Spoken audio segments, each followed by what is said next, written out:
Indian customs, who has regards about the Indian tradition, is called Bharatiya. Indian means geographically what we have today, it is not India, intended by this word. Because if you take only geographically today's India, then Panini will be ruled out from, because his birthplace is in now Pakistan. So Indian word, it is a earlier what was India, Akhanda Bharat, that is intended by this Indian word. And one who residing in India or born in India, but they are against to the Indian values, Indian ethos, they are not Indians. Simply staying in India or born in India and always criticizing Indian and Sanskrit is dead language. Yesterday one minister of Tamil Nadu, he says, so that type of persons are not meant by this word. He may not be born in India, but he has a regards to the Indian ethos, Indian values. That person is considered India. He may not be taken birth here, but he has a much regards, and he believes also. That person is meaning of the India. And second is knowledge. Knowledge means jnanam, but here the knowledge word indicates oral knowledge. Our Indian knowledge is 100% orally transmitted. Unlike today, printing and propagating, this method was earlier not was there. It was purely oral, guru to student, and that student to another student. This way it is coming. It is the systemized knowledge also. It is a knowledge it is a systematically developed. Angani Vedaha Chatvaraha Mimamsa Nyaya Vistaraha Puranam Dharma Shastrancha Vijyakyetaha Chaturdasha. Systemized Vedas, Vedangas, Mimamsa, Nyayam, this way. And it is purely orally, 90% of the knowledge has come in the form of oral. And in written form also what we are visualizing, they are in shloka method, Anustubh meter. 90% of the literature in Anustubh meter, not other meters. Because Anustubh shloka is very easy to remember. Once you read, that will be in your memory. That is the reason all our literature, especially Puranas, Ramayana, Mahabharata, where even the Dharma Shastras also, they are in shloka method. It is very easy to memorize.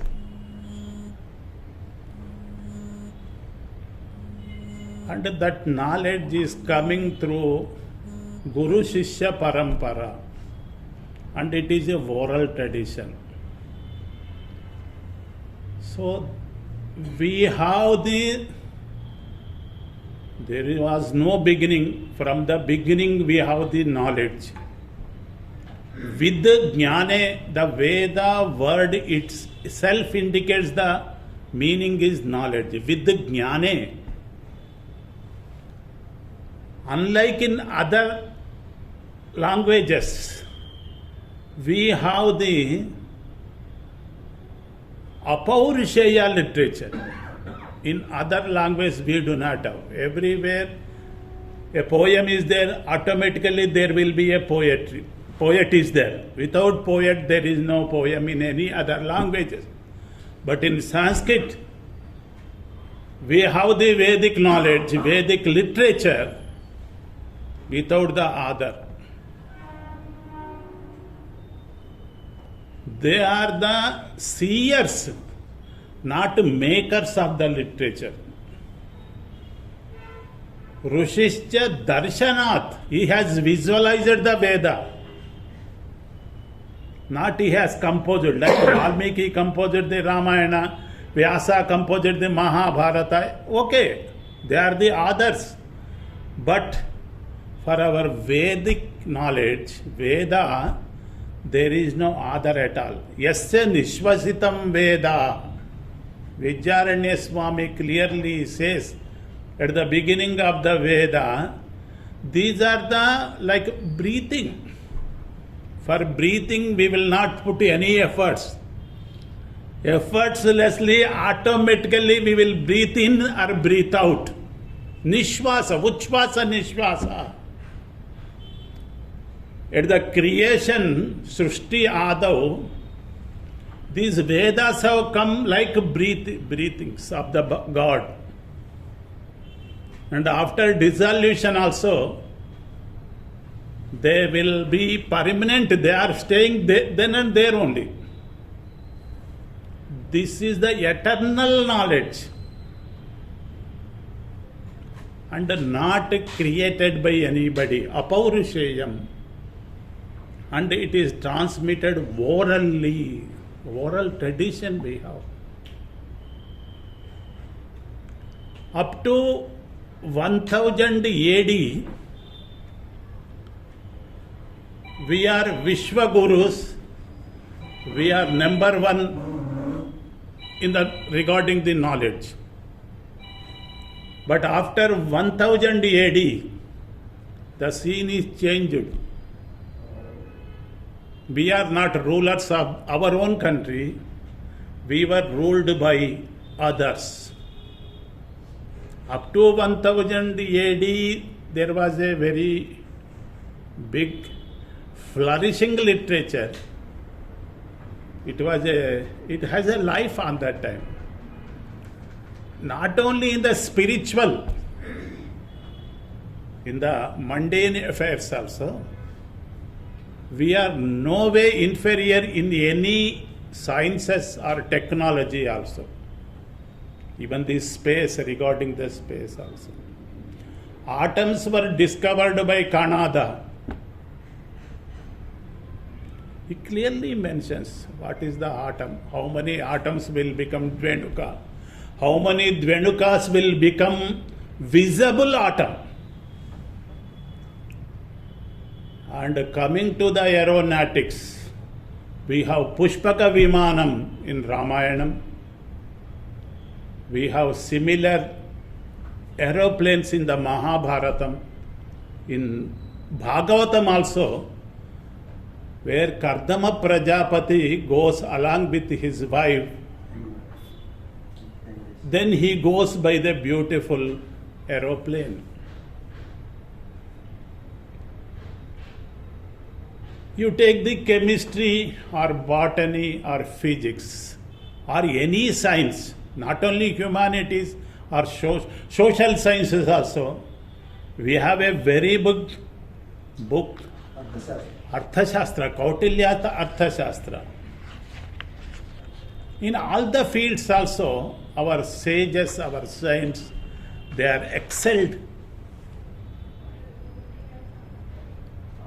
But that type of Indian knowledge, after 1000 AD, even the chemistry, alchemy, which now no scientist can do that one. Correct or not? Alchemy, where our Vemana was an expert, Kabir was an expert. There are good number of saints were there. They are experts in alchemy. Yes, they touch the clay and they turn into gold.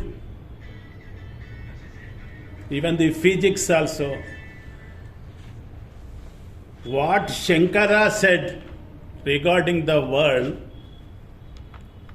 quantum physics, they are letter by letter they are adopting. What Shankaracharya said, Brahma Satyam Jagan Mithya. Now quantum physics say same thing. Botany also.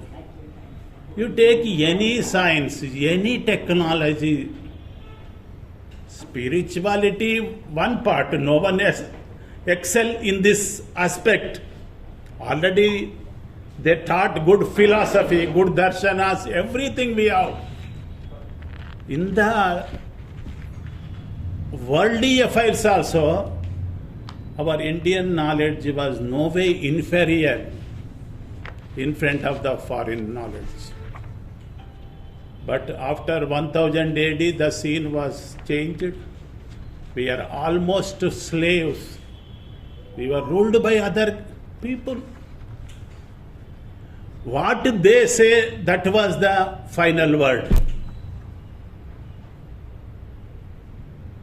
Our numericals only, Arab people, they have taken from here. From Arab country, again they have sent to the India saying that when these are discovered by Arab country. Because of slavery, we cannot fight. We cannot go for the patent. We are good enough in the knowledge, but we were ruled by others. We do not have the independence. We do not have the freedom. Our knowledge only, wine is old, but bottles are new. Putting in the new bottles and labeling it is from foreign countries, and Macaulay education system adopted that formulas, saying that when it is invented by foreign countries.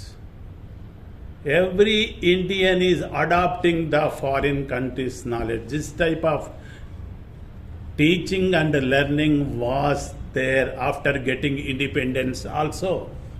But now, Renaissance period, so even now everywhere is Indian knowledge system. For every subject also, we have the valuable, good knowledge. Why we start with the foreign names in any field also? Everything is available in our literature.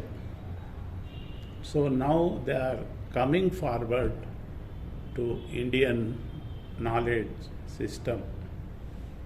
Knowledge is knowledge, either ancient knowledge or contemporary knowledge, which is helpful to the society we have to adopt. But we have the very good knowledge invented by our ancestors. So better to adapt to that one instead of writing from the thesis, PhD thesis, you are starting quotation of the foreign author, then you are going to this one. So this should be changed. Now this is the direction from UGC. Everywhere also they should be taught Indian knowledge system. Bharatiya Jnana Parampara. Our people should know what type of very rich knowledge we have, rich treasure we have. So this way now they are emphasizing on the Indian knowledge system. And our Prabhu Garu, Dr. Chibukula Sriram Kumar, Sriram Prabhu, CSR, Chibukula Sriram Prabhu, ex-Director General of National Informatics Center in Delhi, and he has Savyasachi, Means at the same time he has studied Krishna Yajurveda. This knowledge, I mean ancient knowledge as well as the contemporary knowledge, so he can corroborate well. We requested him to enlighten us on Indian knowledge system. Nowadays he is going to all the universities also to give lectures on the particular this topic only. So we requested and he has obliged. So I request the CSR Prabhu Garu kindly enlighten us about the Bharatiya Jnana Parampara. Okay, sir, I will garland you and you can start. Okay, sir.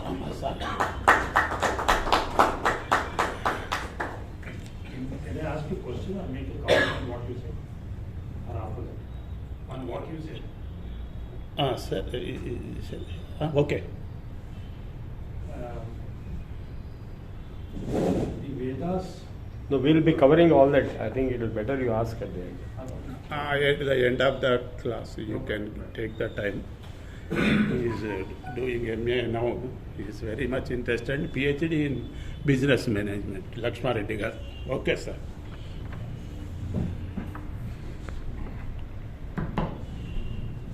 Now, the word Indian knowledge system is very intriguing in the sense knowledge is knowledge, whether it is Indian or any other country. Like mathematics, for example, you cannot say Indian mathematics is different and Pakistani mathematics is different and Sri Lanka mathematics is different and so on. So any knowledge is not constrained by country or by any particular designation, because knowledge is eternal, it is independent of Wait. On top of this. notes. So any knowledge, jnana, is knowledge, and that is what is indicated by the verb root with. With jnane and with satayam, two meanings are there. So with satayam means whatever exists, and with jnana means whatever can be known. So you can know about something if it exists. You cannot know of something which does not exist. So with jnani, with satayam, both are simultaneously applicable. Now what has happened is that we look at the world history. As per the anthropology and evolution theories, the Homo sapiens have existed for not less than 100,000 years. So during these 100,000 years, all kinds of living required knowledge was acquired. Otherwise, we will not be here today. The human race would have disappeared long back. Like many other races have already disappeared, like Rakshasas have disappeared, and so many other races have disappeared.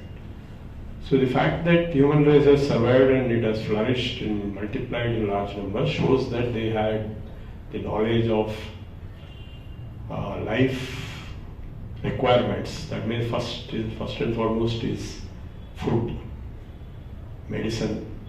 If you don't have food, you will die. If you don't have treatment, you will die. And if you cannot live in a house, you will die out of so engineering, town planning. So all this obviously existed for 1 lakh years, right from the caves onwards up to the palaces and apartments. So in all other subjects, like we have the spiritual, that is called Paravidya, that is special to Indian knowledge system.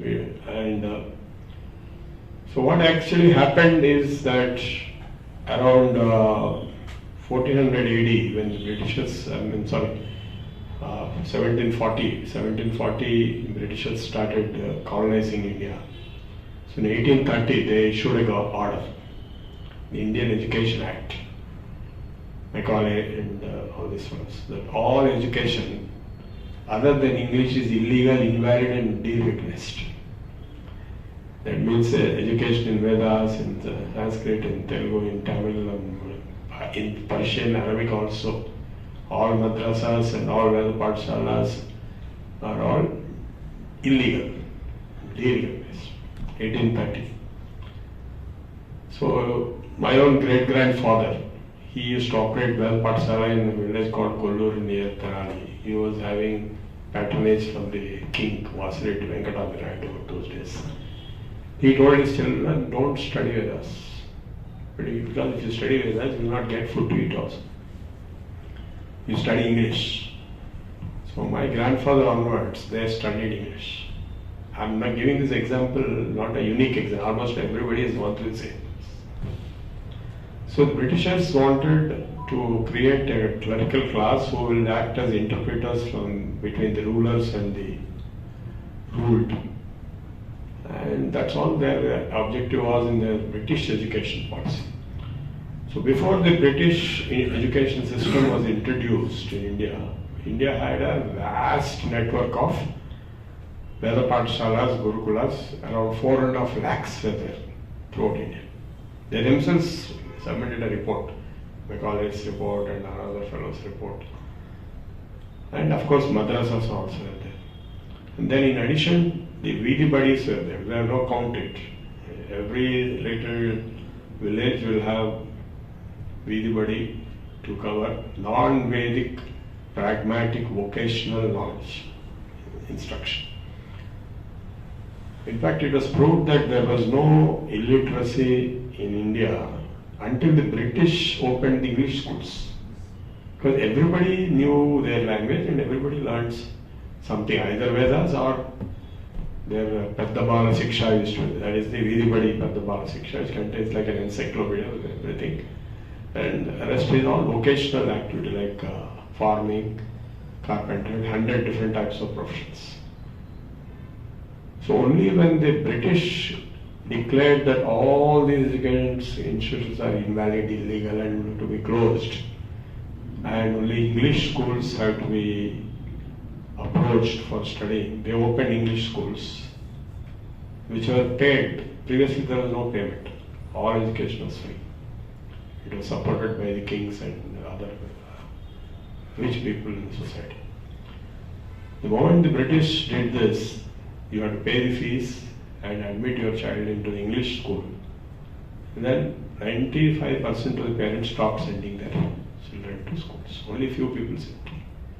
So that is how illiteracy was introduced into India by the British education system. This was recently discovered in a seminar in Singapore. Now what was happening in the English school was only English language is being taught and English literature, Shakespeare, and that was the greatest thing is Shakespeare, William Wordsworth and Yeats and Keats and all this. That's the ultimate knowledge. There's nothing beyond that.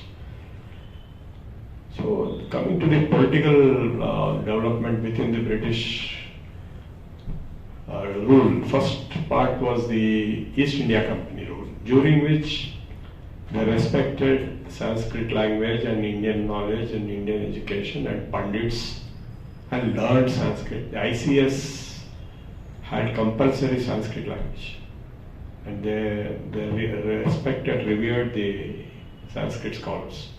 But after, and then when the switchover came from the East India Company to the Crown, they switched over their policy also. Till then they said Sanskrit is the eldest sister of Greek and Latin.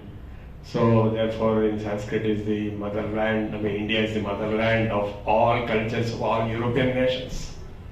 So they all came and learned Sanskrit. In Germany they learned Sanskrit. In every country then Avijnan Shakuntram was being enacted in all the countries in Europe. But once the British Crown took over, they changed the whole thing. Based on what was called the Mackenzie papers. Mackenzie was the first archaeological survey Director General. So he went around and collected a lot of documents and a lot of, and then based on that they gave a theory that Aryans invaded India in around 1500 AD, 1500 BC.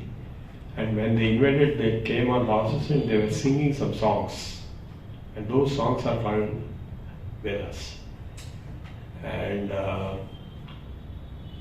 there's a three-dimensional fraud. First is that the Aryans invaded India from Europe.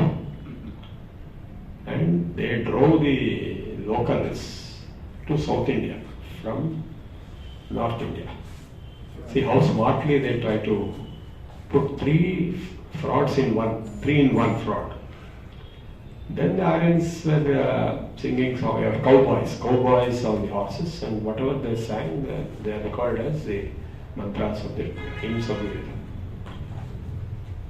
And because the fellows shifted to south, these are Dravidians, because then there are some words called Dasa. So Dasa are all Dravidians. Dravidian means enemy of Arya. Arya means, according to them, is a race, which is everything is false. ఈ statements ఈ థియరీలో చెప్పిన అన్ని కూడా bogus. Arya does not mean a race. Arya simply means respected. Sita was calling her husband Aryaputra. And even today, even in Tamil Nadu, which is supposed to be a Dravidian country, I was told if anybody wants to ask a question, it starts with Ayya. Ayya is the same as Arya. I mean, it is a respect to the speaker also is Ayya. Yes. And all names will have Ayyagaru, Ayyangaru, Ayyaru. So it doesn't mean a race. But they were told, they say their problem was if you accept the previous Puranic version, then all Indians are natives of India. So they cannot accept that. Autochthonousness. So they have to give a theory of foreigners invading India. Why? Can you give the answer? Aryans are foreigners, white. Why? Because British are white and British are foreigners. So when Gandhiji gave the call for quit India, Churchill retorted saying, those who came first should quit first. Who are you? You all are Aryans, you came first. You quit first. After that, they will quit. This is the fraud behind this. So to create the North-South divide and Aryan-Dravidian divide, and then having a Dravidian family of languages identified, Proto-Dravidian, Proto or Indo-Aryan, Proto-Indo-European, which never existed. Only Sanskrit existed, Vedic Sanskrit and classical Sanskrit, two Sanskrits. But they gave all kinds of hypotheses, and even today people are studying. If you go to history department, they will be studying this. Same thing they will tell. If you go to English department, they will tell the same. If you go to anthropology, they will tell the same. In the IAS exams also, they will ask the same thing, and people write the same thing. The whole thing is a hoax. Why it was proven as hoax? Only after Indus Valley civilization sites, around 700 were identified, because they had one limit to say that only two sites are there, Mohenjo-daro and Harappa. Martin Wheeler and his Mackenzie, Eric Mackenzie, they both conspired together to produce this theory. So the Aryans invaded Mohenjo-daro and destroyed the Dravidians who ran away to south. This is the theory. But later on, how it happened was that in 60s, 70s, 80s, 90s, there are 700 sites were excavated. Like Mohenjo-daro and Harappa, Dholavira, Kalebangan, Lothal. I went to almost all the sites physically in the last 20-30 years. Like Lothal is near Ahmedabad on western side. It's a dock. Ships were coming and they had weights and measures which are in the museum. They are same as our present day weights and measures. And in all these sites, the walls were having the bricks. It's so-called English bond. In civil engineering, they teach English bond and French bond. They are there in Lothal, 5,000 and 6,000 years ago. And all these weights and measures, you'll find them in the Museum of Rohtak. Then I went to Dholavira in my next trip, which is the other side of Ahmedabad, on border of Pakistan, Ran of Kutch. Dholavira is having underground drainage. It's a city, 5,000 years old. So I went to Rakhigadi, Pirana, Banavadi. The oldest site is Banavadi, 8000 BC. It's in Haryana. You know, all these sites, they found same script and same roads and same weights, and the bones of the skeletons were found to be same as the locals. That turned the whole picture around. So the Aryan invasion theory was shot into thin air. Now they say, no, there was no invasion, but there was migration. So, from where to where? Migration will happen from cold mountains to hot countries, or from hot countries to cold mountains? Is it possible that millions of people will come from Urals to India migrating in the next 5 years or 10 years? Where are people are not there? Nobody is there. From where they will come? The vice versa is true. People are migrating from India to other countries. Even today they are migrating because these thick population zone, because it is warm weather and water resources are there. And then we have the genetic study which I saw in Scientific American in 1977 September. So a Mexican geneticist drew the genetic family of the Indo-European races. That means Indians and various Europeans. So that tree turned to be similar to the language tree of the Indo-European languages. Sanskrit, German, like this, the tree is Germanic language tree. So then they proved that there was migration from genetic point of view 40,000 years ago from Asia to Europe. And another supporting theory is the rice migration. Rice was also found to be migratory. And I myself studied the European language. You can all study it. It's a good research topic. Merriam-Webster European language dictionary is there. 8 languages they are giving words. 30% of Sanskrit words in all European languages. Plain Sanskrit. Dwar, Danta, Stabur, so many.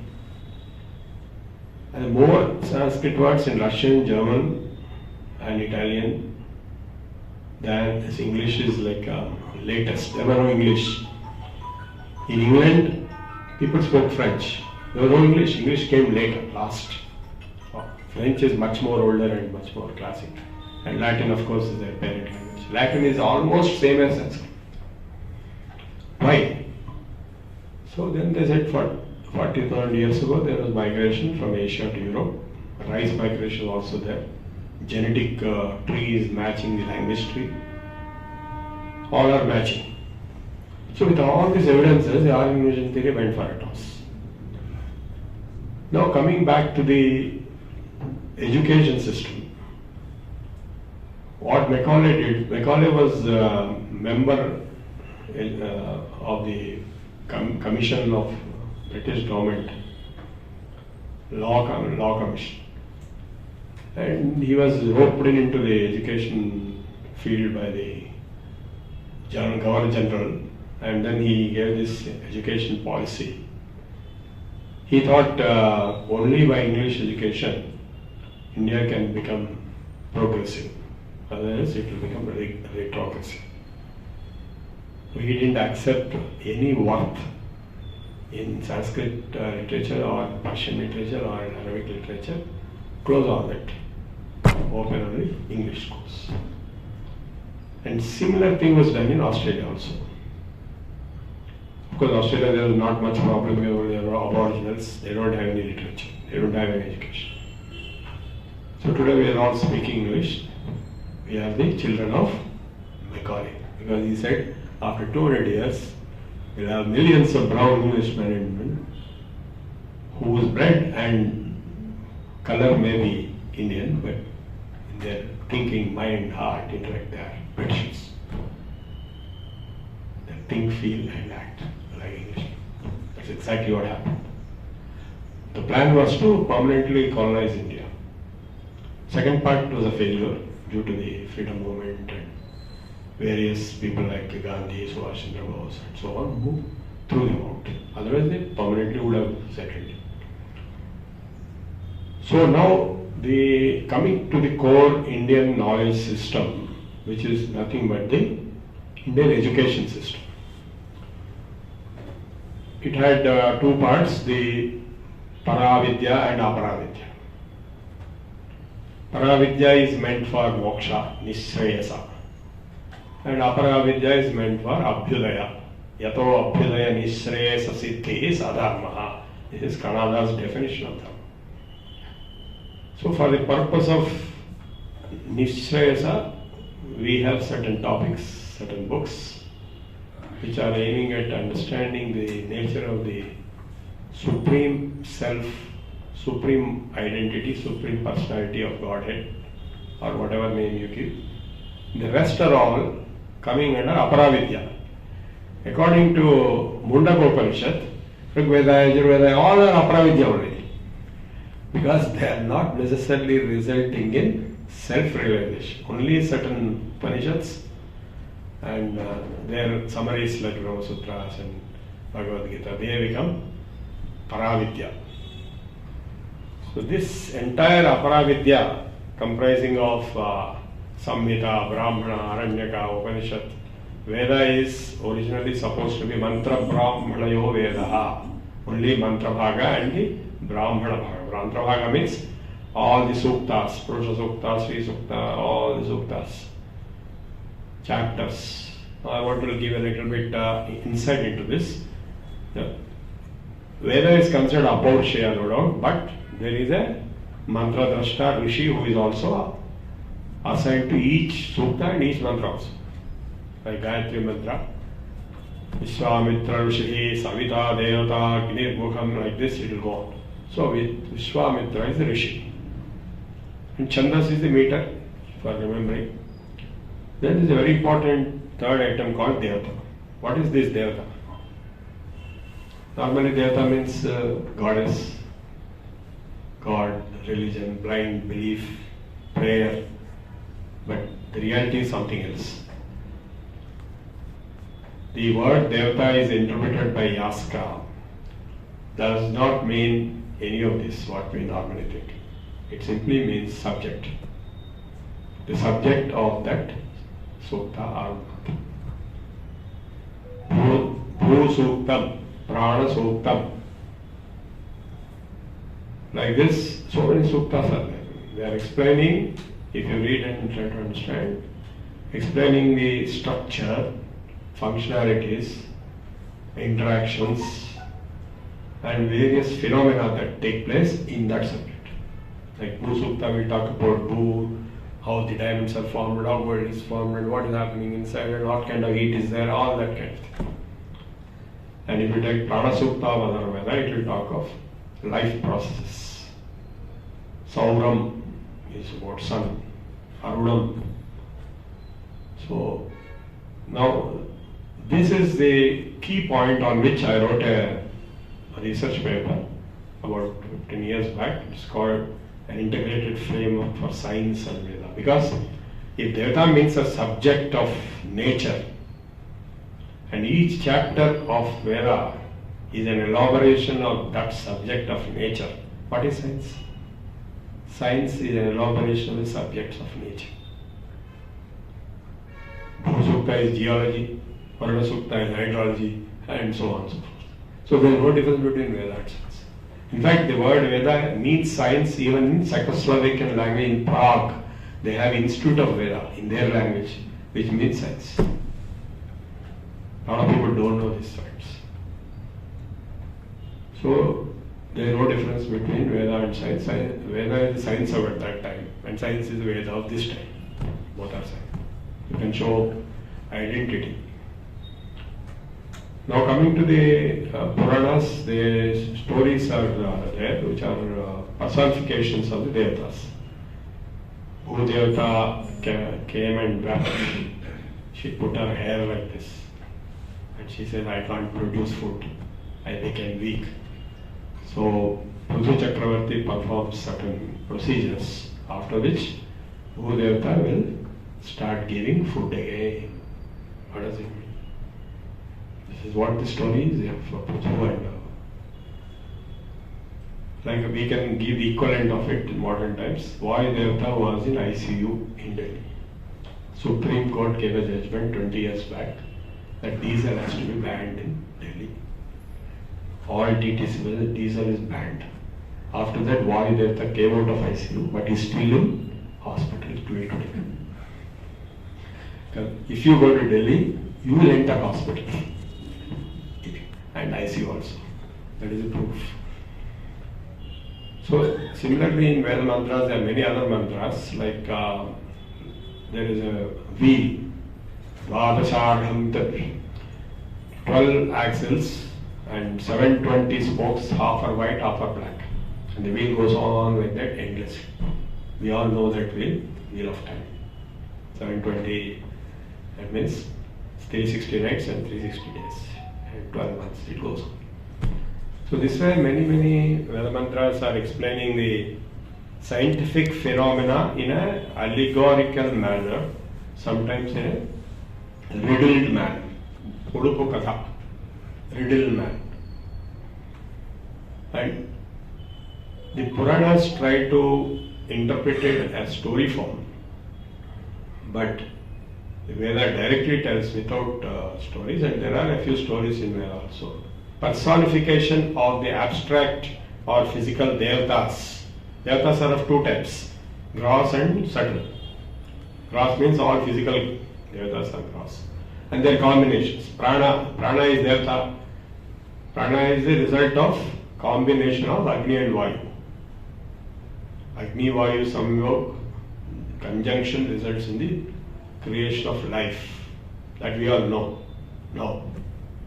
That was known there, but that's still a gross. What are the subtle devatas? Medha, intelligence. Om yam medham devagana pitarasyo vasate tayama madhya medhayagne medharinam guru. And similarly Lakshmi, wealth, all good things in life. Who is Lakshmi? Is he a human being? 8 Lakshmis are there. Dhanana Lakshmi, Dhanya Lakshmi, Vijaya Lakshmi, and so on. They are nothing to do with humans. If you go to Ashtalakshmi temple, you will be fooled as if they are females wearing saris and sitting there. It is only a tomfoolery meant for children. Saraswati, where is Saraswati? Saraswati is in every Omkara Panjara Sukhi, Upanishad Udhyana Kedi Kalakanti, Agama Vipina Mayuri, Arya Mantar Vibhavaye Gauri Dayamana Dirghanayana Desika Rupena Darshadaya. Abhyudaya. How does Saraswati appear to you? She appears in the disguise of a teacher. For what purpose? Abhyudaya, for your own purpose. The same knowledge is embedded in Omkara. Same knowledge is beautifully conveyed in the Upanishads. Same knowledge is extensively covered in the Vedas. Omkara Panjara Sukhi, Upanishad Udhyana Keli Kalakanti, Agama Vipina Mayuri. And she lives in the hearts of respected people. Aryamantar Vibhavaye, Dayamana Dirghanayana, Desika Rupena Darshadaya, Abhyudayam. Then comes the personification. Vamakucha Vihita Veenam, Vanim. So from impersonal, abstract to the personal, visible, that transition has to be understood, and that's where all the problems arise, because the Muslims and Christians and Jews and Sikhs and Zoroastrians do not accept form. Formless. We are also formless, but we are using form sometimes for convenience. There is no form. So this knowledge integration between the nature and self, the paravidya and aparavidya, they are not totally independent. So this is done in Indian culture, but not understood outside India till today. The greatest heresy you can commit in Islam is to give a form to God. If you give form to God, you are upon the greatest shirk. We are also not giving the form. What is Om? Om has no form. So these three are called monotheism, polytheism and pantheism. Pantheism is worshipping nature. We cannot say nature does not exist. I always tell my friends in Muslim scholars, can you say sun does not exist? Can you say earth does not exist?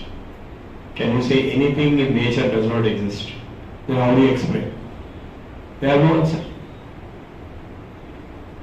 This is polytheism, pantheism. And we also have monotheism. They have got a Nirakara and a Parabrahman, about whom we have talked in my previous lectures. But we know how to map both. They don't know. That's where the root cause of conflict happens. And that root cause of conflict is manifest as wars between India and Pakistan, between X and Y and Z, because they are not able to reconcile. But that problem is not there in our Indian knowledge system. This has been already well grinded in every text. In Bhagavad Gita itself, he shows Vishwarupa. What is Vishwarupa? Whole universe.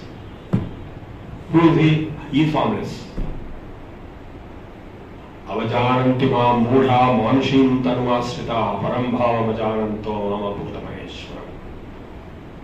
So they don't understand I am the Lord of the universe. They think I am a person. And the whole of Bhakti Yoga is based on personality. The supreme personality of Godhead. That is the ISKCON tenet. So that understanding is missing, therefore there is conflict. But in India there was not. Coming back to the sequence of events that have happened. These fellows, the British rulers, they permitted missionaries in a big way. So we had the, even before the British, a very famous fellow, he came from Rome. He appeared like a Brahmin in Madurai. And he declared that he has one Veda from Brahma directly, fifth Veda. And that is Bible.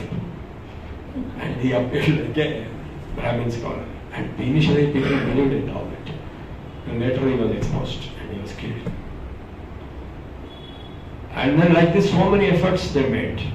And these missionaries used to pick up manuscripts and go to Europe. So Newton, Leibniz, and we have people like De Morgan, and we have people like Charles Babbage, who studied those manuscripts. Pingala's 0-1 concept, Guru Lahu, that is the foundation of Boolean logic, George Boole, and De Morgan's theorems, the whole of computer science started. And in every subject, now in the Tipu Sultan wars, British soldiers were getting injured, the nose cut. Immediately, barber will come and attach the nose. So Britishers were shocked. Then there one fellow studied the whole thing, wrote a big record and sent to England. That is the textbook. Today in surgery are no section surgery. And the Bengali Brahmins are putting inoculation from the calf blood into the so inoculation copy.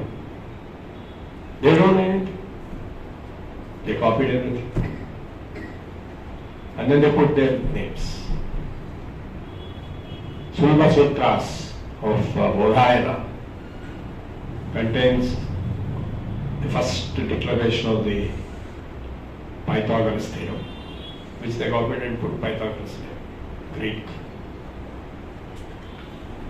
And Kerala mathematicians, Neelakantha, Madhava, clear-cut evidence is there how they gave the infinite series and how they arrived at differential calculus and later on the roots of integral calculus. They don't want to admit all that. they just got all these Jesuit missionaries.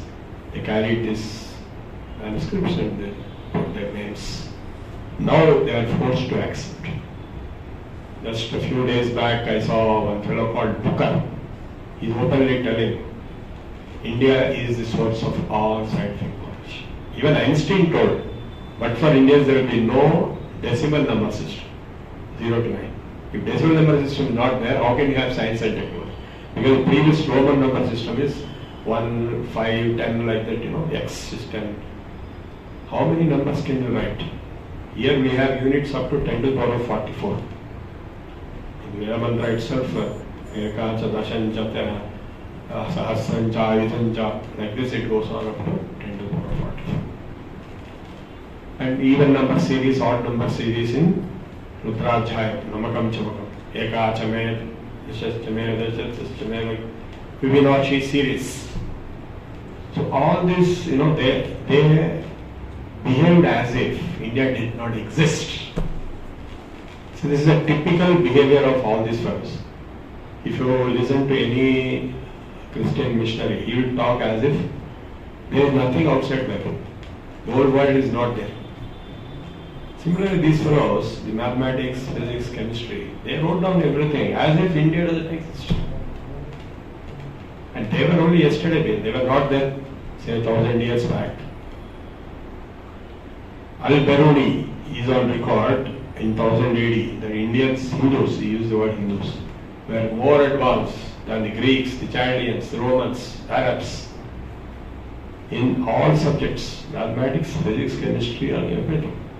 Al-Biruni, Al-Jabar, translated Bhaskaracharya's Lilavati text, and that is why it is called Algebra. Algebria. It is not Usmaniya, it is Usmaniya. Tavyat Tavyami Raha, we have Sutra and Anini. So Usmaniya is wrong, Usmaniya is right. Belonging to Usman. Bharatiya. So this Algebria. So one by one, 0 to 9 Arabic numerals, Arabs call it Hindsa. Arabs never said this. Britishers said it. Arabs are more honest. All the books were translated. Now, important fact to note is that almost all books in all subjects were translated from Sanskrit into Arabic and then into Latin and then from Sanskrit into Chinese. You just go to Nalanda, you have a museum of Yuan Sang. Yuan Sang came to Nalanda as a student, then he was there for some 40 years, and then he became a professor. Then he went to China with 10,000 manuscripts. The Chinese emperor appointed a big community of translators. Indians also were paid. So much so that when India became independent, Chinese ambassador gave a statement in Delhi that China is a cultural colony of India. They themselves tell it. There are only two original civilizations in the world, Chinese and Indian. The whole of East India, China is the source. And for China, India is the source. For West, India is the source to Arabs, and then Arabs to Europeans. All subjects, you take any subject. Astronomy. So this book which our UGC has prepared, Indian Knowledge Systems, it's covering half a dozen, about 10 subjects, 8 subjects, astronomy, chemistry, medicine, mathematics. So we can offer courses based on this book. In fact, I have now started launching one online course next year along with our Akela Indian Knowledge Systems Faculty Development Program for all teachers, school teachers or college teachers. So all topics are covered. This is official document published by Ministry of Education. And we are going to follow this only. And some of the authors are also speakers. There is one V. Ramanathan in BHU who wrote a chapter on chemistry. So they are known to me. So we are going to offer this. We can offer in Usman University also for all departments. A lot of people don't know whatever is available in this book. And I also wrote a book, The Physics of Ice. Physics is not there in this book. They have covered chemistry, metallurgy, astronomy, mathematics. Physics, no other person except my book, The Physics of Ice. You have seen it. So we can cover that, and Viman Shastra also know about the book is there. So this, what exactly happened, so it is not IKS, it is OKS, the original knowledge system. So the modern is contemporary knowledge system, but it is copy contemporary knowledge system. And this has to be accepted. And now people are slowly accepting it. There's a fellow called Booker who told in some presentation in Google also saying that Indians are the original source of all scientific knowledge. Take mathematics, take physics, take chemistry, take metallurgy, take botany, zoology, medicine. Enough evidence is there. Now, previously there was no evidence because they tried to sell a narrative successfully that all knowledge in Sanskrit is philosophical and literary, and all knowledge in English is scientific. This slogan was sold for the last 70 years, and only now it is now accepted that Sanskrit can also have scientific knowledge, and therefore the Indian knowledge systems, being the original knowledge systems, become the fundamental source of knowledge of all subjects. And the reason is nothing jingoistic about it. The reason is time factor. Because when you go to backward in time, there was no England at one point of time. Like Buddha's time, somebody in Ramakrishna Math gave a lecture in London about Buddha. The Buddha was so great and all that. So the audience, somebody asked, if Buddha was so great, why didn't he come to London and give a lecture? What is the answer? There was no London when Buddha was there. There was no US, there was no America, they were all forest. So Buddha himself is so ancient for them. Our Vedas are much more ancient. So whatever knowledge was there, human beings who studied Sanskrit will have learned it at that time. Like the Ikshvaku, Suryavamsha emperors ruled the whole globe. Most of it was forest. Wherever humans are there, they are under Suryavamsha king's empire. This is mentioned in the Upanishad. Harishchandra, Dilip, others have ruled the whole globe. Saptadvipa, Vasundhara. And this earth is the property of the Ikshvaku Kula. It is mentioned clearly. Rama's ancestors. So the rest of the world, globe was forest, nothing was there. So these people, whatever they have learned at that time, they forgot gradually. And even in India, whatever is left as India, so Pakistan is not India, Sri Lanka is not India, so whatever little portion is left, we ourselves have lost a lot of the original knowledge. In fact, even whatever knowledge exists in the manuscript, that itself is not known. Totally, there are something like 500, minimum 500 manuscript libraries. మీరు ఇట్లా road మీద straight వెళ్తే ఇక్కడ ఒకటి ఉంది manuscript library. How many people have studied all the manuscripts there? Nobody would study.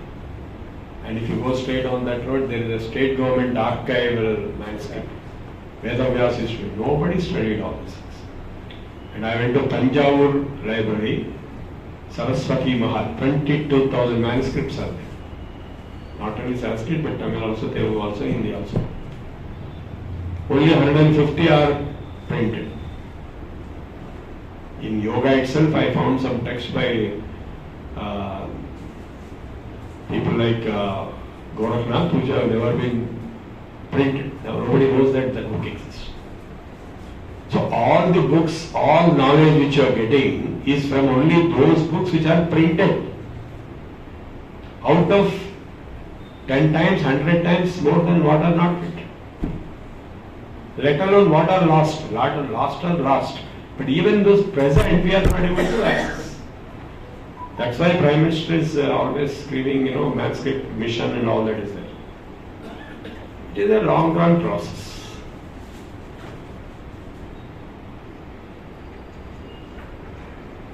Of course, there are many questions that you may like to ask. Like, how come the Indian science and technology is backward? One of the main reasons is their self-confidence was destroyed. No Indian scientist till today will accept anything important is available in Sanskrit or in ancient scriptures. They will simply dismiss it or they will keep distance. Manakenduku ani cheppi నాకు సంబంధం లేదు. So it's a very difficult situation, and the interdisciplinary research, study, investigation, decipherment and reproduction has not been done to a large extent, almost never done. I have myself reproduced around 12 new products from ancient Sanskrit texts, Vimana Shastra, Tantra Shastra. I produced one laddu. If you eat that, you will not require food. Not only this food, but night dinner also. Anaharam it is called. And I produced one Agni Stambhanam, which is spray. If I spray on any of these papers or cloth, it will not catch fire in flame. Agni Stambhanam, Kinchit Vastu Nadakyate. From Vimana Shastra, I produced half a dozen materials, alloys, glasses. I have one machine also. I have shown it in many lectures. I didn't bring to show today. So this kind of a thing has not been done in all different subjects. Another subject that has seen the light of the day is the underground groundwater channels. So our Varahamira's Bharat Samhita gives bioecological indicators. Where is water underground? So this has been addressed.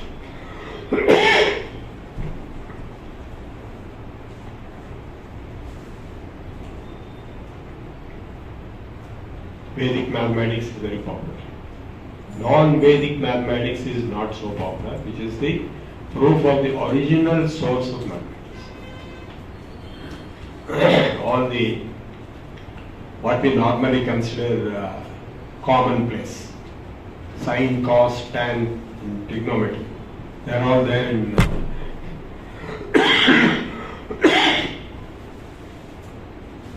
algebra.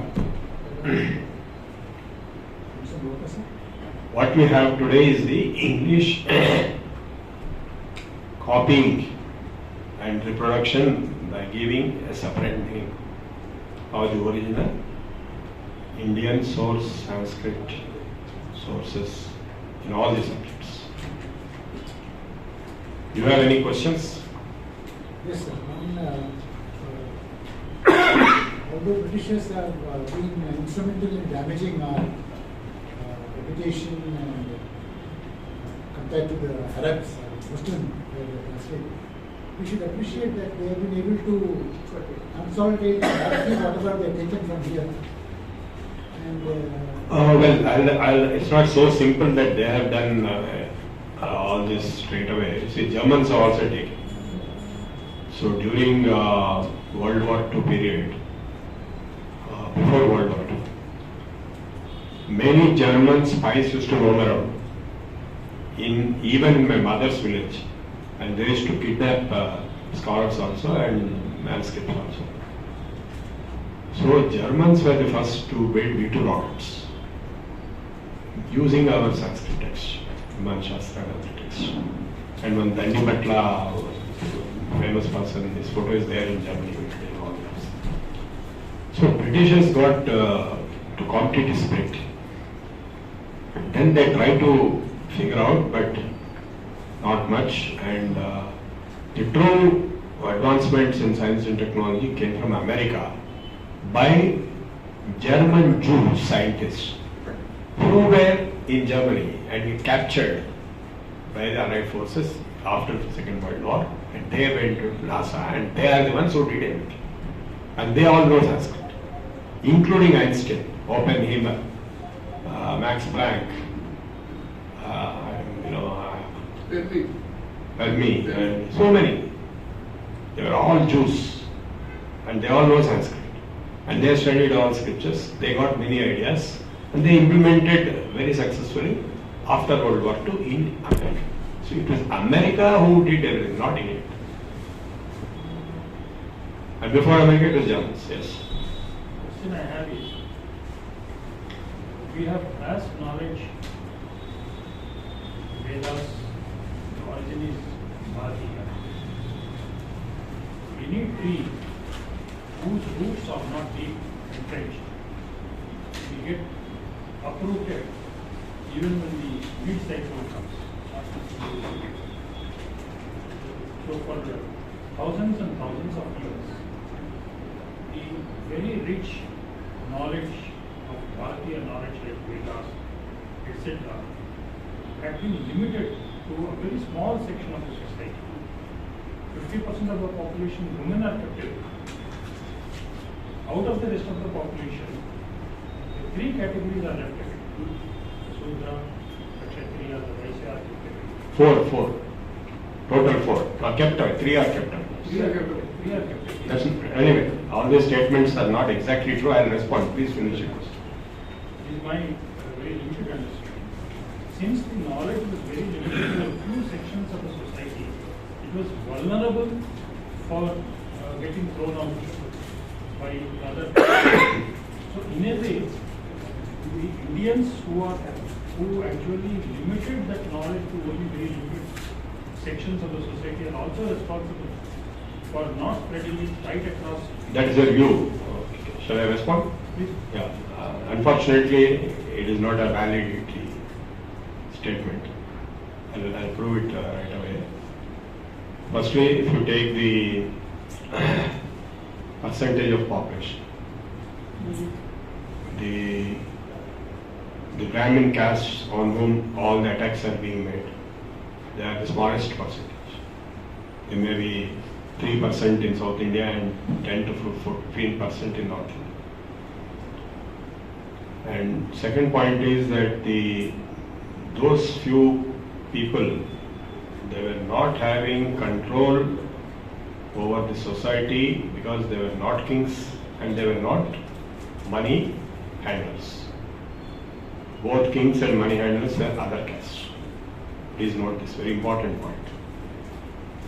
Now, the caste system itself has been under a lot of fire, lot of attacks, and Manu was being attacked for that reason. Even today, that is happening. And all this is totally misunderstood. I have actually studied Manusmriti. I have also studied various other texts. The usual interpretations of Manu's so-called mischief are all false. I tell you how. In fact, caste system is not only beneficial, it is inevitable. You go to any country, leave India, you go to England, you will be surprised. One day I went to Osmania University Medical College, there is an Institute of History of Medicine. And so I was looking at the exhibition there. So there was a inscription saying that so and so barber, a barber's wife, was a surgeon. So I thought, okay, that's a known fact. Mantrasani, the delivery, and barber is a surgeon.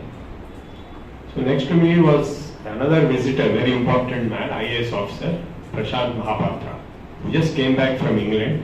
And he says, oh, in India also barbers are surgeons. I thought only in England the barbers are surgeons. In England, all barbers were surgeons. All the caste names, Oliver Goldsmith, all these are castes. They are there throughout the globe because they are professions. You cannot escape. More than 100 castes are there. Number one. Number two, these 100 castes are the actual economic castes. They produce. And whatever they produce, the financial management is done by the trading class, which is the Vaishyas. That is also inevitable. You go anywhere in the world, you will find those ones. And then comes the ruling and administrative and warrior class. That is also inevitable. In England, the king will give his kingdom to his son, not to an outsider. Any country you go, there will be a king, and king's son will get kingdom, and so on. Their relatives, that ruling class, warrior class, the Rajputs are there everywhere. Coming to the last, the targeted caste, which is only 3% in South India and 10 to 15% North India. They are also there everywhere. You will have the priests, you will have the teachers, you will have the scholars, everywhere. And they cannot produce money, so they have to be funded by the others. So now, this being the reality, all the negative interpretations are totally false. Nobody would like to beg and learn Vedas without food. That's what they were doing. Even today, that's it. So it's not a glorified thing as it is being interpreted or being misunderstood or misinterpreted. And as regards the control of knowledge, knowledge is of two types. Even in modern context, I wrote a book on knowledge management. Knowledge is explicit or tacit. Tacit means it is coming by habit, by profession. Like, our grandmothers will make some new recipe, there's no book, nothing is there. Similarly, goldsmith will make a particular ornament, no book he will read. And it will not help if you read 100 books also. So the tacit knowledge was continued in the caste system, and there are two strong advantages of caste system, which you can realize if you go to America. I lived in America for 3 years. There was no barber, I had to cut my own hair. There was no carpenter, I had to put my own. There was no tailor, nobody is there. It's such a difficult life. In India, everybody is available at reasonably affordable cost. So caste is compulsory for delivering services and availing services. For a consumer service-oriented economy, caste system is compulsory, let alone desirable. It is compulsory, otherwise you cannot survive. If farmers stop producing food, you have to stop. So the second advantage of caste system is that employment is guaranteed. When my son is educated today, he was educated for 30 years, but still I am not sure whether he will get job. After 35 years he got a job. I don't know how long he will get that job and how long he will lose that job. So many people in IT companies have lost jobs. 2 lakh people are. What will be their fate? There will be no assurance. Caste system gives you assurance of your employment and your wages. So these are the economic considerations. As regards the knowledge delineation, the Brahmins who were given the Vedic instruction were not given instruction of all subjects. Please notice. They were not given instruction of agriculture, goldsmith, smith, blacksmith, military activity, nothing. And the Kshatriyas were given military training. And the traders knew how to trade. This is a vocational education system. That is what his caste system is all about, and it has been successful. So whatever the Brahmin boy studies is so limited. It is limited to Veda chanting. Chanting of the Vedic mantras of a particular branch of Veda to which he belongs to. He is made to mug up since the age of 8 up to the age of 22 minimum, if not more, then he is supposed to interpret, but normally 90% of the Vedic scholars cannot interpret, they simply chant. So it is like a music chanting, that's it. And that is not having any of the consequences which you have been mentioned. Next question. You advocate that you have to promote the caste system. No, I am not advocating anything, it's natural. It is natural. Not natural. Only thing is you should not really repose and assert that caste system is advantage. Only thing is don't divide the society, but we can say that definitely the professionalism has the impact and relevance for the society. Not the caste system, the way it is practiced. No, caste and professional, both are same. Both are same. Caste and professional both are same originally. No, it's not the same, sir. But the way it is used now in the society, the way it is practiced, it is not the same. Maybe in your view it is the same, but the way it is practiced, it is not the same. No, so many deviations can happen from region to region. Whatever deviations happened in Maharashtra are different from what deviations Not happened. region, sir. As a whole, for the Indian system, what is that is needed for this day? Do we have to promote the caste system or the professionalism? That is the thing I am asking. What the circulation it is there, how the understanding is there, you leave it. But can we really say that based on profession, we can say that, okay, the Brahmins, are they practicing only Veda? Are they farmers, are they practicing only farming? No. If I am a farmer's son, I am not practicing farm, then how can I say that I am a farmer? Because I won't become right to right. No, fine. I answered his question, that is different. His question was different. No, your question is different. That's the reason I have raised a separate question. I am not asking. This topic is not the topic of Sarvajanam today. So let's keep away from that part. Let us stick to what we talked about, Indian knowledge system. So let us stick to that. Let us not deviate. No, sir. Actually, your basic thing is there. No, Please. I think you are asking a question which is not related to the main topic. No. Actually, the Indian knowledge system is eroded because of the wrong interpretation and exploitation. But in Vedas and Sanskrit, there is no word kula. That is the thing. No, one thing, let me say one thing. Varna is there. Varnashrama is found in Vedas, in our tradition. Varna means varane, to choose. Yes. There are 4 types of professions in the society. If you want anything, you can choose. There is no hereditary theory. In Mahabharata, a Brahman Drona can become Kshatriya. A Kshatriya, Sri Krishna, become the Brahmana. Even the Vidura can become Brahmana.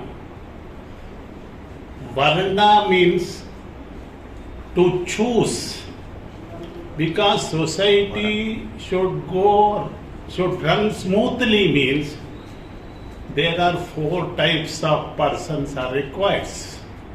If all are only bosses, means society will not run. Some are masters, some are servants, some are supervisors, some are helpers. In the home also, if all are doing penance like saints, that will not fetch the food to the persons. For that purpose, our Vedas emphasize that 4 types of professions are there. You choose, but choosing again don't cross. Once you choose, it is my life mission. I want to serve the society. I want to be servant of the society. You choose that one. You dedicate for that. There is no inferior or there is no superior in the profession. All are professions. Either servant or master, He is also taken his profession. This person also doing this profession. In the life goals, master has to get the life goal. For that purpose, he has to spend too much time. Wherever the servant wants to achieve the life goal, with small efforts he can get. In the home also, husband and wife. Husband is doing all the things, wife is assisting, and she is the master of the entire home. So the question is, regarding the life mission, either you call it moksham or swargam, whatever may be, who will achieve first? Because every day is doing performing penance and puja, whether master will get or wife of the master will get first. Who will get that one? Yes, because you can see all the saints also. First wives of the saints, they will see the God first. Later on their husbands. Bamera Potana's wife seen God first. Then only next to Bamera Potana. Because 50% of the punyam of the husband goes to the wife.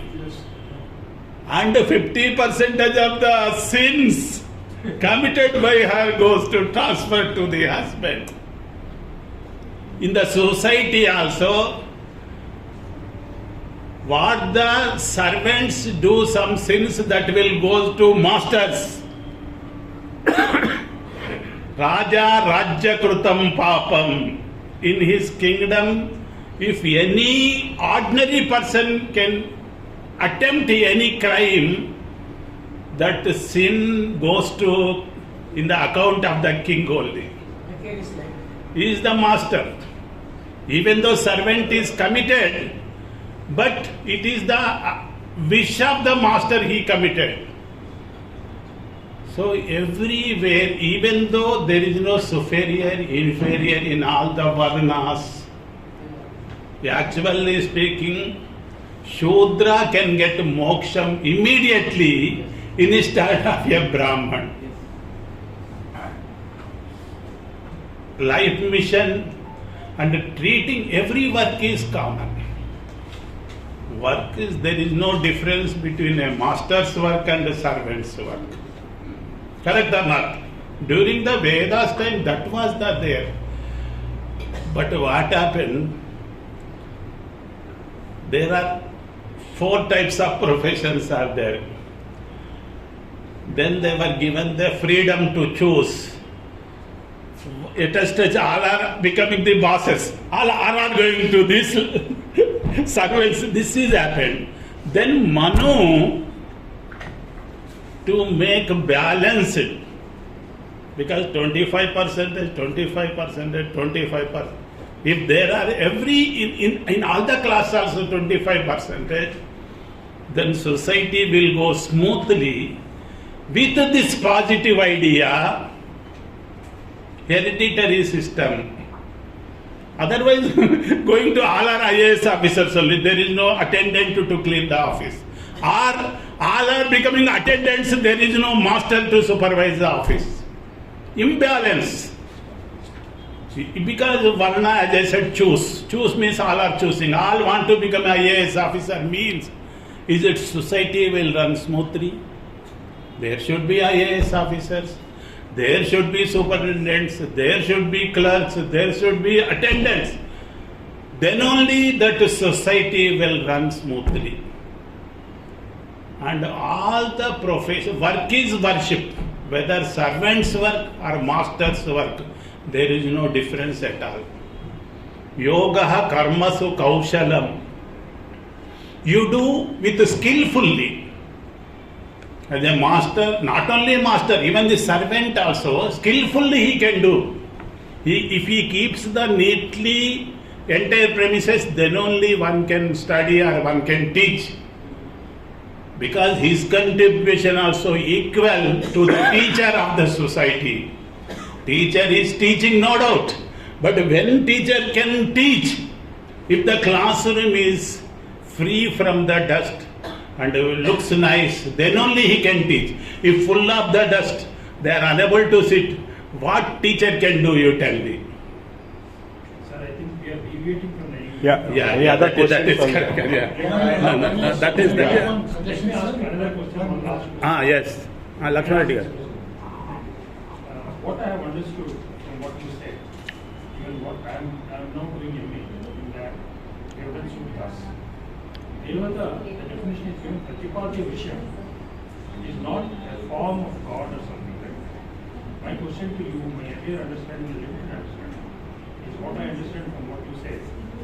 All the Vedas never talked about any God, never talked about any Devata in the current form what we are doing.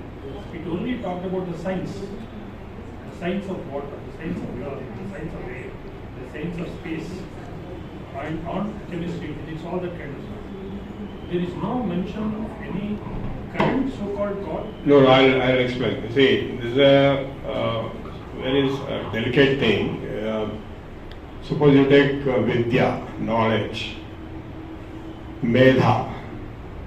Veda is my daughter's name, I selected her. Okay. So, Yam Medham Devagana Pitarasyo Basade, that Medha which has been worshipped by our ancestors and by our gurus and our rishis, may that Medha come to me now. This is the prayer.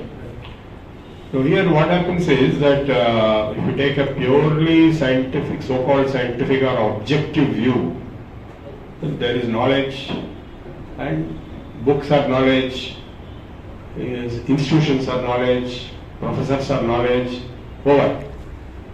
But here there is the other dimension of personification. Suppose you want to explain to a small baby. My granddaughter is 2 years. She has no idea what is knowledge and what is not knowledge. So I show her Saraswati picture and say, Jeja. Oh, Jeja, she, something is there, the book is there, some Saraswati is there, some figure, she's figuring out something. So that way it is easy to convey by personification. Not only knowledge, everything else also. Wealth, power, Icha Shakti, Jnana Shakti, Kriya Shakti. Jnana Shakti is Saraswati, Icha Shakti is Lakshmi, Kriya Shakti is Durga, Kali, and it is easy to convey.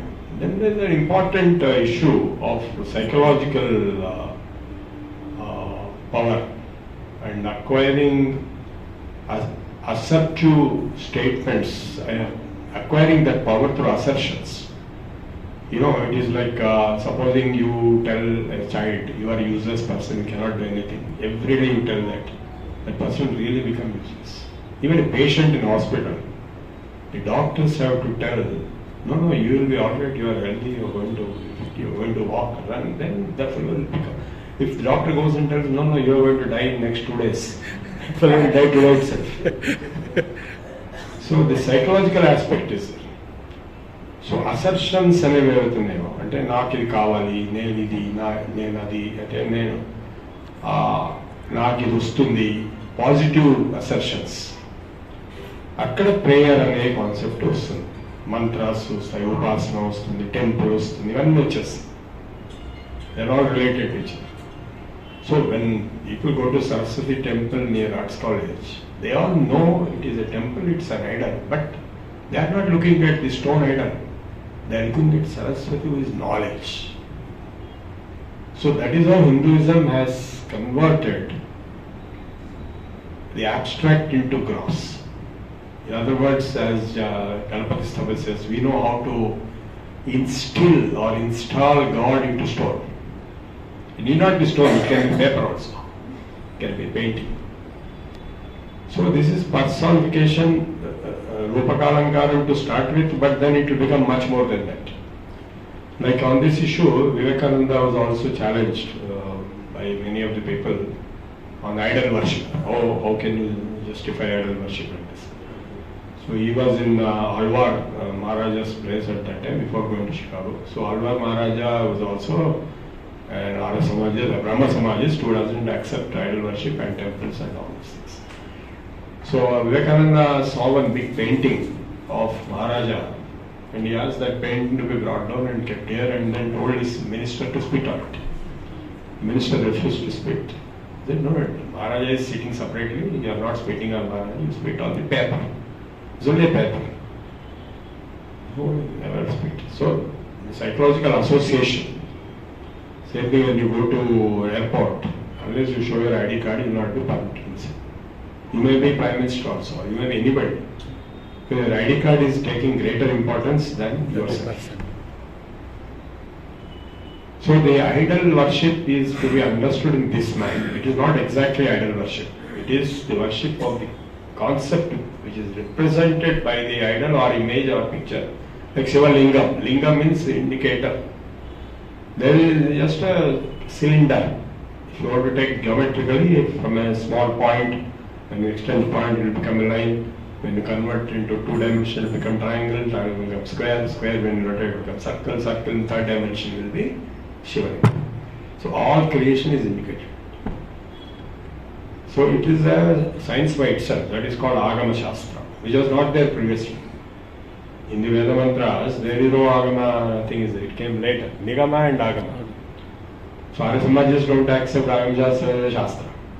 But it is there, and that is how the temples are built. So in temples work, people go in millions, they are getting some results.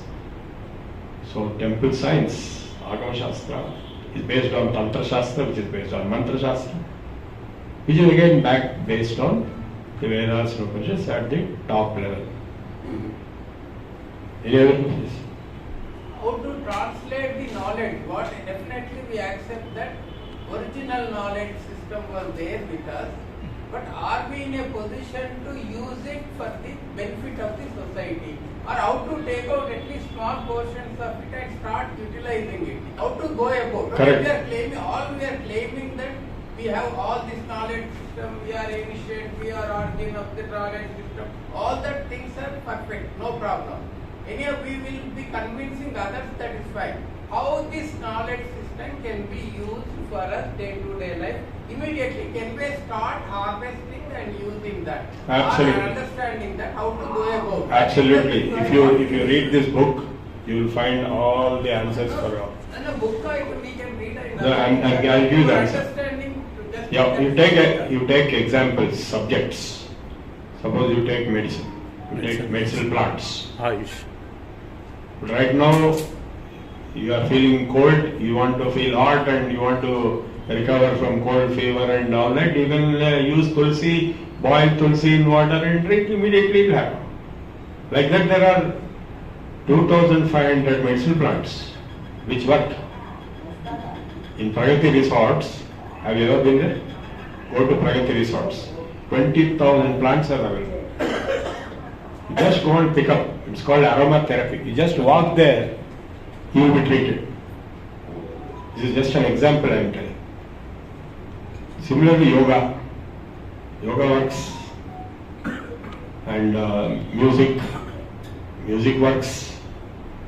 And architecture, Vastu based on sunlight, breeze, various common sense principles. These things work.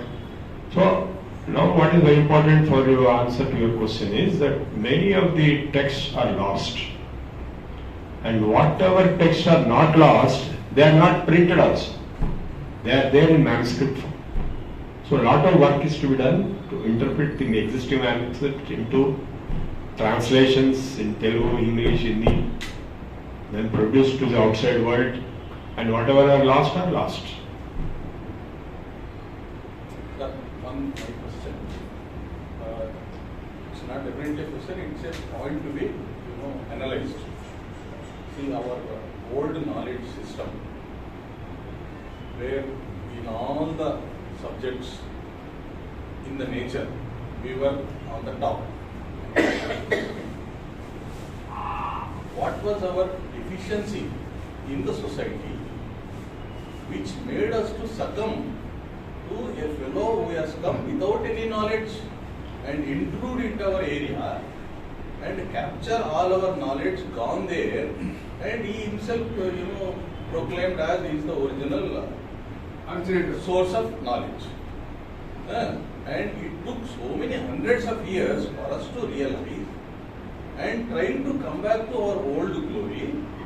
And what is that we need to do to prevent this happening again? Yes. Even now we are being ruled by a fellow who doesn't know much about the knowledge of the universe. Even now we are being ruled. Yeah, okay. See, now you are referring to the British colonization. British or Islamic. Islamic, they didn't do this kind of a destruction. They destroyed temples and they destroyed, killed people. They destroyed Nalanda University's Yeah. library. But they didn't take it to other country and all that. Because they are not so cunning to do that. So smart. we have to revive. We have to revive. Yeah. Now we are starting thinking of becoming Vishwaguru again. Yeah. And how to prevent ourselves from getting into the prey of these, No, today, see, I'll tell you one surprising fact. I visited Japan in 2004. See, in Japan, if you speak one word in English, you'll be arrested. You cannot speak. Of course, luckily I was not arrested because I'm a foreigner. I can speak only in English, so I speak. So when I was meeting the professors there, one of the professors said, English is an advantage for you. I was surprised. What he meant was, we are not permitted to use English and we have to do everything in our own language, good or bad, old or new, whatever it is. And we are therefore somewhat cut, insulated from the rest of the world. Similar thing happens in Russia. Similar thing happens in France, similar thing in Germany. So, in one way, the compulsory introduction of English-based education system in India ensured that India became on par with the rest of the world. Because of the British, broadly there were two empires, British and French. I went to France, they are their own empire. They don't recognize the British English and all that. Either you have to be British side or French side. Then you will be the par with the rest of the world. So today a situation has come, there is no difference between India and other countries in science and technology research. If you room bite అక్కడ India foreign country ఏం కూడా అన్ని papers all are for global research. So అదేమీ లేదు, ఇది మనము కేవలము ఈ నేషనలిస్టిక్ జింగోయిజం తోటి ఇవన్నీ మాట్లాడుతున్నాం. సో పాతవి ఏవేవి వీలైతే అవి, ఇప్పుడు take example of allopathy versus herbal treatments. How did allopathy come? There was no allopathy 12 years back. It came from herbs only. They had taken out one herb, that malaria thing, that one first one. They isolated. They isolated the main active component. Then they reproduced in the laboratory. Then they manufactured large-scale medicines based on that reproduced thing, giving up the original plant. And we are all accustomed to using this tablets which are causing side effects. Why? Because the original plant had balancing factors also. Here there are no balancing factors. And it was more effective in that sense, here it is not. So now even in England and Canada and Russia, they want to go to Ayurveda because they have understood there are a lot of side effects. Now for example, AMR is there, antimicrobial resistance. If you nowadays antibiotics will stop working because the bad bacteria become resistant to all those. It's a very big research topic. Why all this nonsense? Let us go back to nature. So in Germany, in Canada, in Russia, people don't want to take allopathy medicines. They want to take only natural from plants. So that means we have so much knowledge which has to be implemented in our own country. See, our country research is very bad, by the way. We are not on par with US or UK or Germany or even Australia. Not well supported. So it is relatively backward, less funded. Not funded. So at least if we can get some leverage, you see the Nobel Prize in medicine given to a lady in China, I think 2 years back. She doesn't know English. She has produced an anti-particular disease drug from the plant. And Chinese traditional medicine, it is the Ayurveda of China. It is highly respected. Chinese government gives it great importance. So that even if you blindly copy China in that direction, that's enough. If our Ayurvedic experts can produce something which can get you a Nobel Prize, nobody got Nobel Prize in India after Rabindranath Tagore. Nobody got. That means our research is of poor quality. So even if we can come up to China level, that's a very good big achievement. Chinese traditional medicine is very successful. I want to tell three things. Validate what is needed for our knowledge. One thing is, sir, what Professor was telling, how his question was how we can improve it and bring it to the higher levels. That was his question about caste system. At the same time, so spiritual sciences being taught in schools from class 6 onwards, like moral science we was taught in all the schools, with compulsory, wherein we talk about Vedic Shastra and all that. We have been ruled by the Britishers, so we have been always used to word sir, going our head, and most of us were hypocritic. We would talk great about getting a FRCS or something from the Western thing, but about our own people, we will try to degrade, DNT like that, this kind of thing. So we should first try to love our own people. Like what Professor Ramlu said, about any job what you do, that each job has got its one thing. Like what Professor Prabhu said, image, perception, thought and emotion.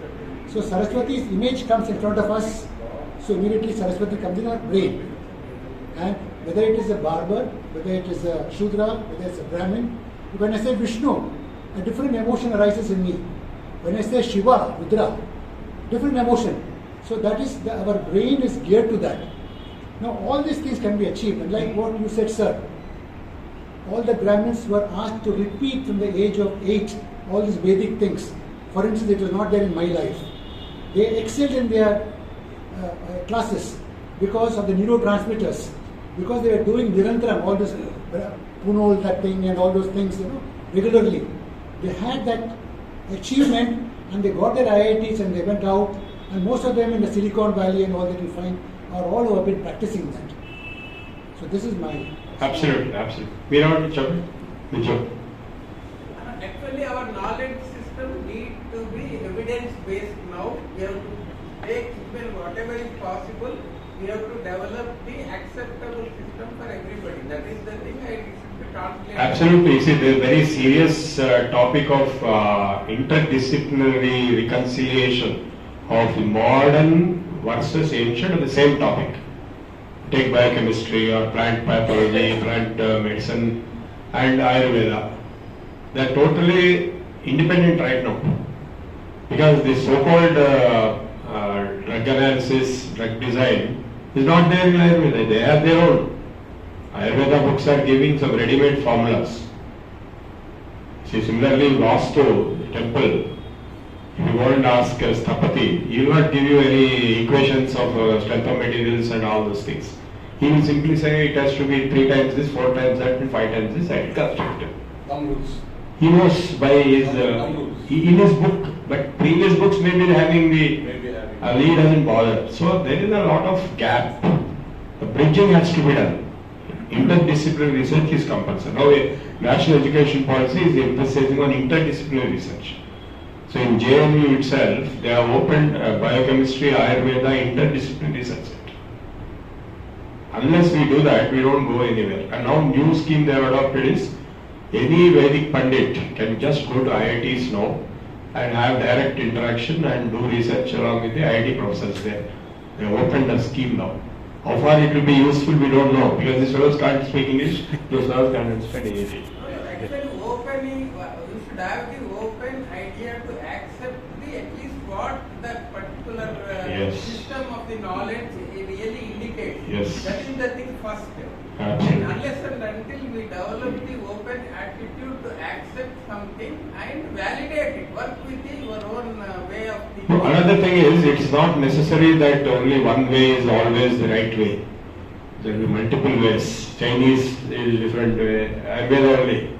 Now recently, 3 days back, Narendra Modi went to Africa and he declared African knowledge system, an Indian knowledge system. They have their own knowledge system based on the plants and all the herbs and all those things. That is valid. It's African knowledge. Chinese already they are promoting. Indian we have it Sanskrit and Tamil. Traditional knowledge systems, even Yes. in India, folklore medicine, Yes. folklore knowledge is much more valid than the more validated systems what we are talking No, about. you will be surprised. I have to quote this. Dhanvantari Nigantu, there is a description how this knowledge of medicinal plants came to Ayurveda. What he says is the Pandits went to forest and they sat with the forest dwellers, tribals. And the tribals observed in forest what plants are being used for what purpose by the animals. And therefore the tribals acquired empirical knowledge which they used for humans in forest. And all that was recorded by the Pandits who went from cities to forest, and that became Ayurveda. That is exactly. Actually, Learning from now we nature. say that animal You model. ask Yogastas also animal names are there. Learning from nature. Animals are part of nature. So empirical observation. See, we have two sources of knowledge, and one is empirical observation, other is revelation. In deep meditation, you may get some brilliant ideas. That is called revelation of knowledge. Both are accepted, and even the scientific method is explicitly described in Charak Samhita. Uha and Apoha. Uha is hypothesis, Apoha is antithesis. So both revealed and traditionally acquired from the ancient people, modern empirical observations and experimentation. All three are being discussed in the Ayurvedic text. But mostly, see, if you talk into any Ayurvedic, if you talk to any modern doctor, so Ayurveda is all nonsense, it's all quackery. He'll have a very poor opinion. He will discourage us. No, he'll say all that is bogus. That's not lab tested. So whatever he thinks is correct, the rest is all wrong. If I know Tamil, only Tamil is correct and all other languages don't exist. Hindi is not good. So this is the kind of attitude people have. We are going to correct open-mindedness unte because grassroots level knowledge comes in all languages, in all regions of the world. Africa was and China was, India lo tribals lo the ashwagandha is now equivalent of ginseng, that is realized in Kerala only, Kerala tribes. Yes sir, you are saying something. Sir, I think we have passed sweeping remarks about allopathy that every allopathy drug produces side effects. No, I don't think it's any allopathy drug also comes after years of research. See, every pati has got its own advantages and disadvantages. So we cannot say one is more than superior to this. As you said, one doctor should say, they do not know one particular system of medicine. They may say, you may take a chance, but you cannot say that allopathy is totally... No, can you, are you familiar with how many drugs in allopathy do not have any side effects? Minor symptoms will be there. Even Ayurveda also has side effects. Correct. So side effects will be there. That's the point. Because side effects come because of individual idiosyncrasy, not necessarily all. Some people may not react. Our body immunological system may refuse, which is not refused by another person. So you have to respect each system of medicine. So in allopathy, so many things they come just not like that. So you admit that all allopathic drugs have side effects? Not necessarily. You show me, give me one name. I've been using for the last 70 years allopathic drugs. But you mean to say they don't have any side effects? No. On the medicine itself it is written what are the side effects. So there will be side effects. Yeah. So The side effect without even side effects. Side effects are very severe or tolerable or curable. These things. As long as the drug is used, sometimes it may be there. Side effects are explained for every drug by compulsory rule. Use with the prescription of a physician, they said clearly. And also in foreign countries, you may be knowing, all of you may be knowing also. So let us not go by the Google and WhatsApp messages that when they are branding one particular system of medicine, it is wrong, it is all side effects. No sir, please don't. No, all medicines are side effects in all systems. Yeah, that's right, we have to accept. But Ayurveda has less side effects because it's of in allopathy, natural origin. On the contrary, Ayurveda, they are more of crude extracts. Crude extracts can be very toxic to the liver and kidney. So we have to accept. The thing is, only Indians have an advantage of 3-4 systems of medicine in India. They can take the best of everything and formulate a thing which is beneficial to the mankind and can give to other world, because all countries don't have this type of advantage.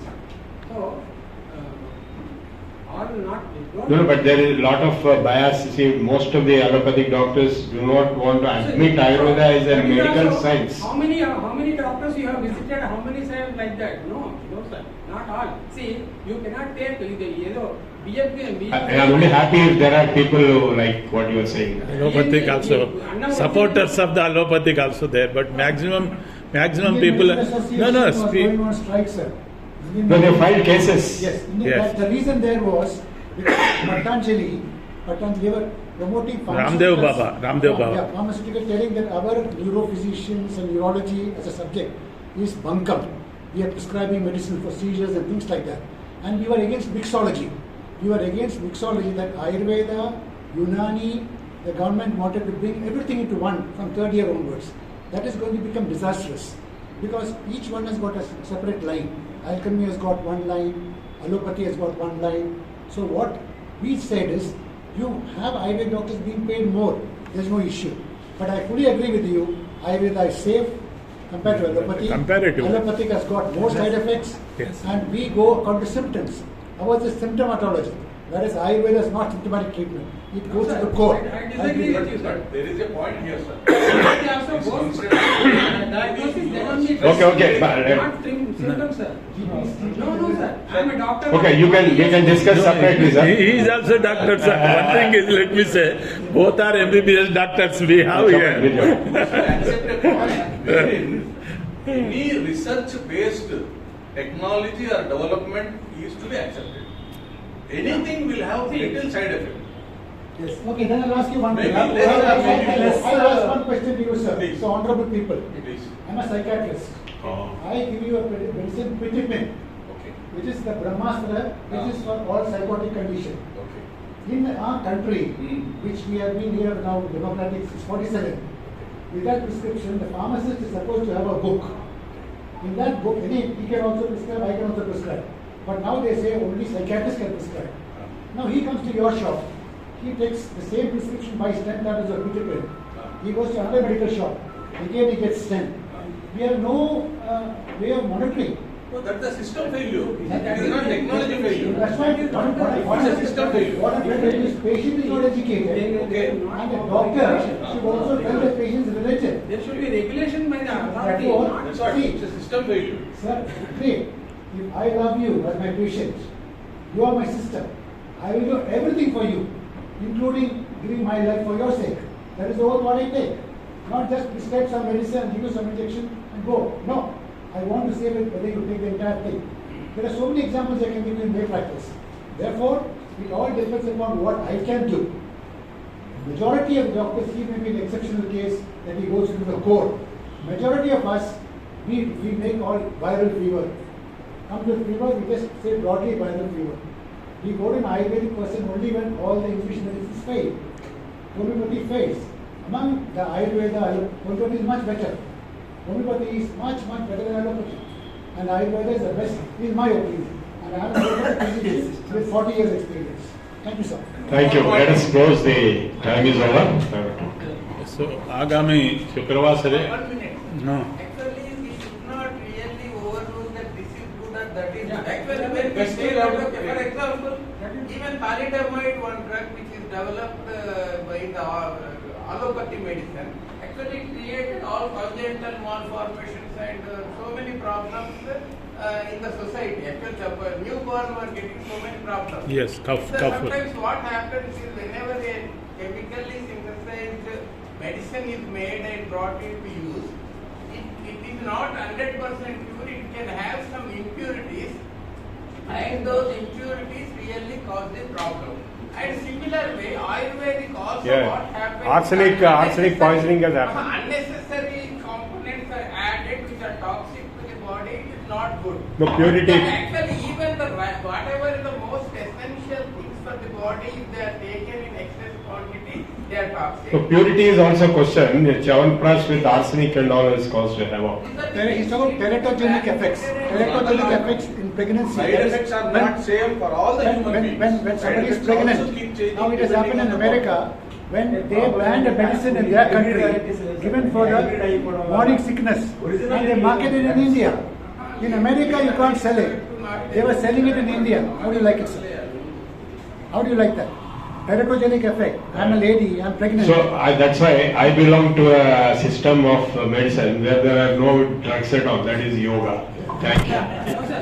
Yoga is also not the cure of every roga. I never claimed. No, it I is don't need preventive, medicine. sir. Now, after coming this diseases, so okay, पुनः अद्यां शुक्रवासरे पुनर्मिलामः सहना भवतु सहनो भुनक्तु सह वीर्यं करवावहै तेजस्विनावधीतमस्तु मा विद्विषावहै ओम शांति शांति शांति सर्वे भवन्तु सुखिनः सर्वे सन्तु निरामयाः सर्वे भद्राणि पश्यन्तु मा कश्चित् दुःखभाग् भवेत्।